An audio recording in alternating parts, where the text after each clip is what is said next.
¿Dónde entran los temas de justicia, Lina? Por la comisión primera, por las comisiones primera entran los temas constitucionales y también todos esos temas de justicia, Jenny. ¿Y por qué le pregunto? ¿Usted sabe por qué le pregunto? Hace un tiempo estuvimos hablando aquí con el señor Novoa sobre un borrador que se había conocido algunos puntos de la reforma a la justicia, pero esto ya se conoció, es la reforma a la justicia 2.0, como le dicen por ahí, ley de desmantelamiento y sometimiento de organizaciones criminales, pues que tiene en un rifirrafe al ministro de Justicia Montealegre y también a Oti Patiño. Vamos a hablar con Francisco Bernate, él es abogado, además integrante de la Comisión Asesora de Política Criminal. Abogado Bernate, un gusto tenerlo por aquí, bienvenido.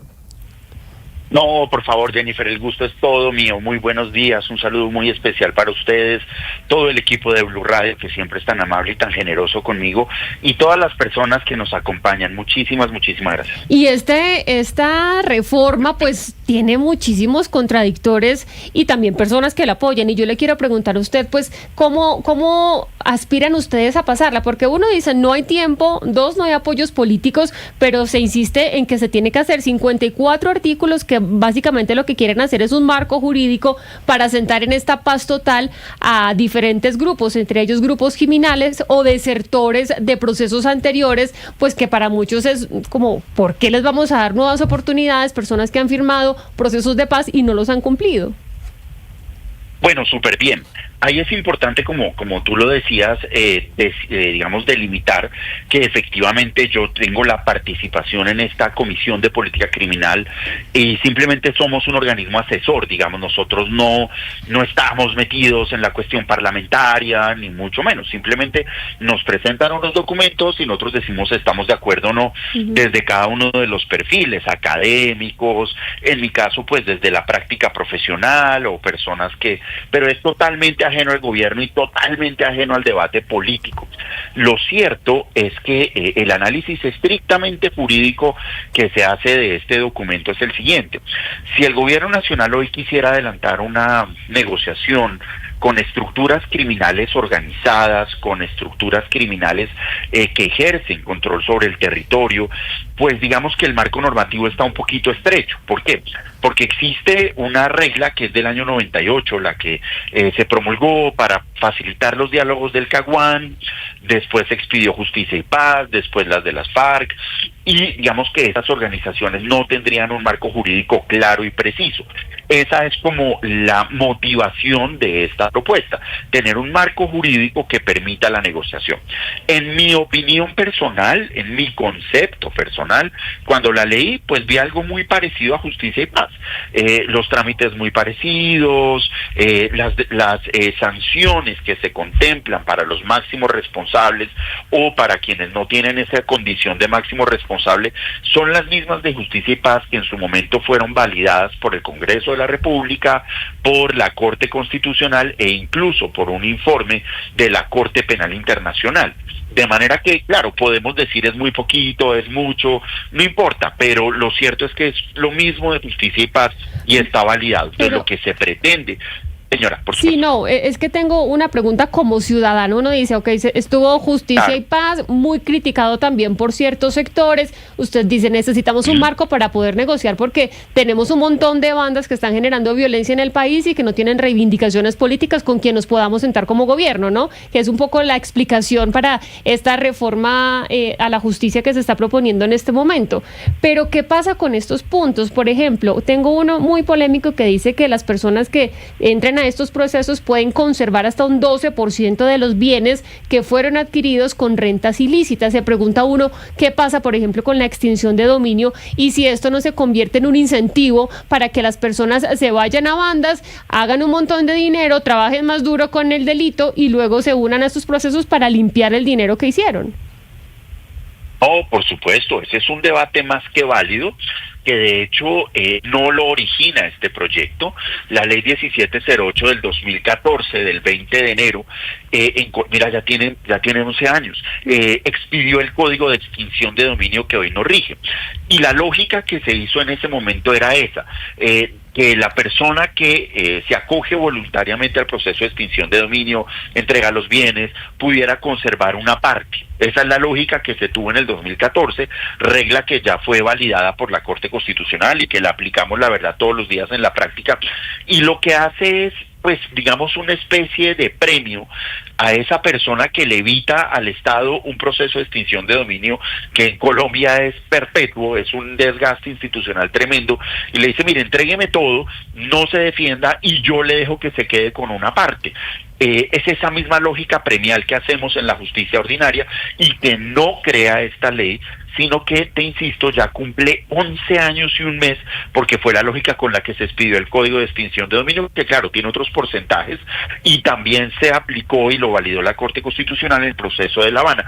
¿Es polémico? Es polémico, de acuerdo, pero es la forma en que el Estado le dice al ciudadano, ayúdeme, no se defienda, entrégueme lo que tiene, yo recupero esos bienes muy rápido y pues le doy una recompensa. Esa es como la lógica que se ha tenido en estos 11 años. Sí, doctor Bernate, usted precisamente hace parte, como lo decía mi compañera Jennifer, de la Comisión de Política Criminal que se reunió hace unos días, y precisamente en una reunión donde se revisó esta ley, la Corte Suprema de Justicia, en cabeza de la magistrada Miriam Ávila, pues como presidenta de la Sala Penal, se opuso a este proyecto, y uno de los principales argumentos es precisamente que se hable de penas entre 5 y 8 años que permitirían excarcelar a máximos jefes de grupos criminales. Incluso hablan que esto podría beneficiar a desertores de la paz como alias Iván Márquez, e incluso los mismos jefes criminales que participaron en el tarimazo de la Alpujarra, pues que ya cumplieron ese tiempo presos y podrían volver a las calles. Y la crítica es que el proyecto pues llegó al Congreso como estaba en el borrador y no se atendió a la Corte. Bueno, muy bien, eso es muy importante porque hay dos instancias diferentes. Una es la Comisión de Política Criminal, que es a la que yo pertenezco, que son ciudadanos pues académicos o de muchos sectores que opinan sobre los proyectos en materia de política criminal. Bien, y ahí se nos socializaron dos proyectos. De hecho, yo oí en Blue Radio al doctor Novoa comentando sobre uno de esos procesos. Otra es el Consejo de Política Criminal, que es donde está la Corte Suprema, está el IMPEC, y ellos, pues, unos y otros hacen unas observaciones. Entiendo que los documentos que se presentaron en ambos, y eso es legalmente posible, pues no tenían exactamente los mismos puntos, y hay unos reparos que efectivamente hace nuestra Corte Suprema de Justicia por conducto de quien hoy ostenta con toda la dignidad ese cargo, y que son opiniones, digamos, que el gobierno tiene que tener en cuenta para hacer estos proyectos. Ahora, Iván Márquez se podría beneficiar de este proyecto, en el papel sí, él se podría beneficiar, pero no es lo que yo entiendo que hace el proyecto, es que estas personas tienen unas penas, ¿cierto? No sé, 30 o 40 o 50 o 20 o 10 años, se someten a esta normativa y como se hizo en Justicia y Paz, lo que se hace es que se profiere una decisión que sustituye esas condenas e impone una nueva entre 5 y 8 años que la persona deberá cumplir.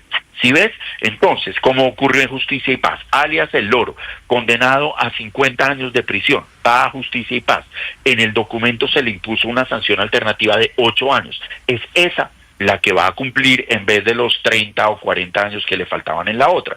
De manera que no es como, entiendo yo, por supuesto, no es como que yo me someto a esta nueva normativa y como ya cumplí los 8 años, pues yo me voy. No, porque son dos sistemas de justicia diferentes. Me acojo a esta nueva, que tiene unas condiciones nuevas, y debería cumplir esa nueva sanción en las condiciones, por ejemplo, estas personas están en una cárcel, pues aquí se establecen otras zonas de reclusión y sobre todo algo que yo sí creo que es muy importante, un sistema de justicia restaurativa.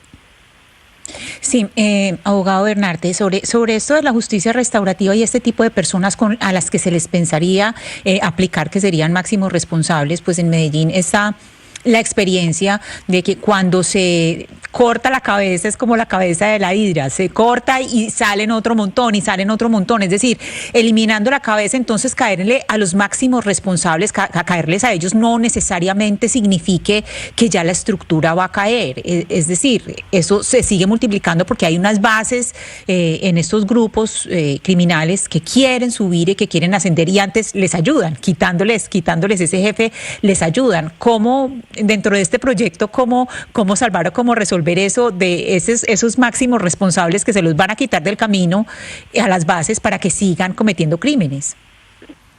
Correcto, eso es muy importante y eso obedece a una teoría del derecho penal que se llama la teoría de la serpiente, y es precisamente le quitas la cabeza, se atomiza y sigue funcionando. Esa es una teoría básica de la criminología, y es un problema real y es un problema cierto que vivimos en Justicia y Paz, donde los máximos responsables estaban en la justicia, extraditados, todo esto, pero digamos la base sigue operando, o en el proceso con las FARC, pues hoy tenemos a personas del secretariado en la legalidad, pero las disidencias son una realidad.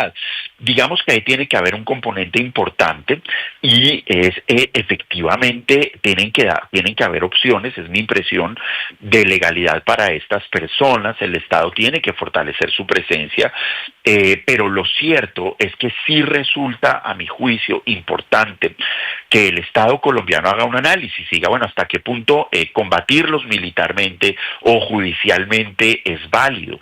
Y si tú miras pues nuestra justicia o nuestra fuerza pública, pues claramente no da abasto para semejante oleada de criminalidad, y si puede haber un escenario de diálogo donde primero se cumplan los estándares internacionales de no impunidad, y creo que aquí se cumplen, pero segundo, donde haya una justicia restaurativa, pues yo creo que la cosa puede funcionar, pero se necesita un papel muy activo del Estado en la implementación de estas políticas de justicia transicional. Tú no puedes a una persona que no se dedica al narcotráfico decirle, bueno, ven y entrégate una sanción alternativa, pero ¿y qué me pongo a hacer? Si yo no sé hacer nada más que traficar o que cultivar. Tienen que haber políticas públicas muy serias en términos de resocialización, de readaptación, de generar nuevos espacios de trabajo, que por ejemplo en el proceso de La Habana pues estamos viendo que la implementación ha sido prácticamente nula, y en buena medida eso explica que estas personas hayan reincidido, porque básicamente el Estado no les dio ninguna opción.